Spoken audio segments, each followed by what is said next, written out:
OK, let's move on. WikiLeaks founder Julian Assange, he's expected to find out today whether he can halt his extradition to the United States. So back in March, the UK High Court said Assange could launch a new appeal if the US failed to give fresh assurances relating to a fair trial. Gabriel Shipton campaigns full-time for his brother Julian's freedom, and I'm delighted to say he joins us now. Good morning to you. Thank you for joining us.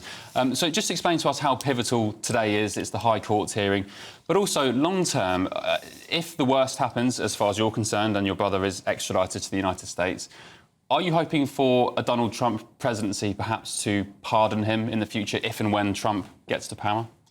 Well, today is another a do-or-die court day for Julian. If the judges rule against him, they'll order his extradition to the United States, and he could be on a plane within 24 hours to the Eastern District of Virginia.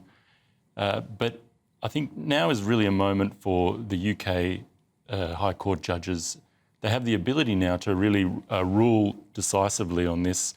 One of the assurances given by, or so-called assurances given by the United States, is that Julian will be able to seek to use a First Amendment defence if he's extradited to the United States. So the judges will rule on that, whether that's credible.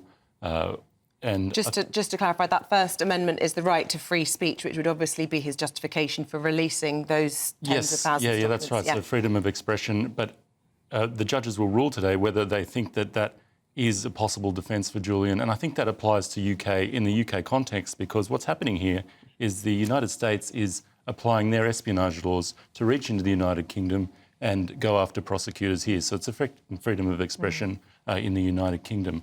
On the Donald Trump presidency, just last month we had President Biden say he's considering the Australian request to actually drop the charges against Julian Assange. We've seen RFK Jr., who is doing very well in the polls in the United States.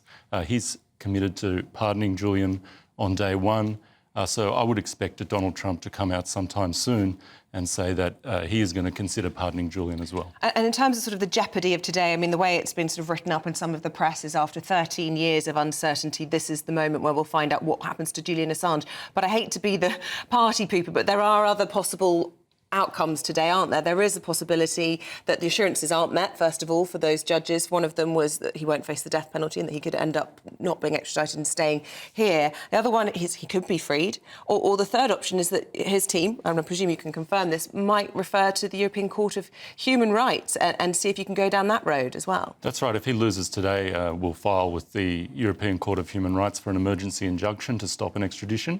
But they do those very rarely. You know, I think over the last 64 applications, 2 have been approved. So it's not a real, you know, it's a very 50-50 sort of dice roll for Julian that will actually work. But even if the judges rule in Julian's favour today, you're looking at another court hearing, another appeal hearing sometime down the track, whether that's in 3 months, 4 months, 5 months. And this whole time, Julian's in a maximum security prison. He's sitting in a 2 by 3 metre cell in Belmarsh prison. Yeah, he's in Belmarsh. Have you spoken to him recently? He'll be at the High Court today, I understand. How is he generally? Is he optimistic about the future? Well, I mean, he's fighting on. He's hanging in there. I'm always amazed that he's able to, keep going in this situation after 13 years of detainment. I was thinking, my daughter's 10 years old and she's only ever known Julian detained one way or another. Wow. So I'm just amazed that he's able to hang in there. His health is very, it's deteriorating over the time that he's been in these prison and confinement in the Ecuadorian embassy. And it's devastating to go and see him in prison for me. Yeah, and just, finally, I suppose, for those people who don't see him as a hero of free speech or a journalist, those people, that, including the US government, who believe that he put lives at risk and by publishing unredacted details, what would you say to them? Why do you believe he has a right to walk free today? Julian published was actual evidence of war crimes, of torture and corruption. But they were secret government files. Well, that's the bread and butter of the press. You take secrets and you publish them. You take things that aren't known by the public and you give them to the public so that they can educate themselves to make better decisions about their governments. And if we don't have the press playing that essential role in our societies, then we may as well be living, in China or in an authoritarian regime. So that's really what's at stake today. Is that essential role of the press within our democracies. And to those people who don't see Assange as a true journalist, I mean, he's not a journalist in the sense that Ben or I might consider ourselves journalists. He's a journalist in the sense that he published information, but there would also be the argument, well, it's incredibly slippery slope if people in the name of freedom decide to go and get their hands on issues of national security and publish them in the claim of free speech. I think you have to look at it. And now, so what actual harm was done? There's actually no evidence that any harm was caused by the release of these documents, of these leaks.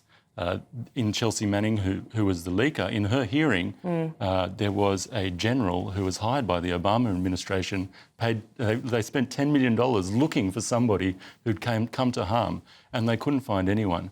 And I think the reverse is true, is what these leaks exposed was state criminality, was the state, the military, killing journalists in Iraq. That's the harm that was done. Just as a reminder to viewers who don't know, one of the main release documents was this video from was it an Apache helicopter or a Black Hawk of US aircrew shooting down journalists and civilians and essentially laughing at it as well. Yes, that's right. The collateral murder video. It's the most famous release from WikiLeaks. Well, let us know your reaction to the judgment today and keep us in the loop. And thank you very much indeed for coming in and talking to us. Thanks, Isabel.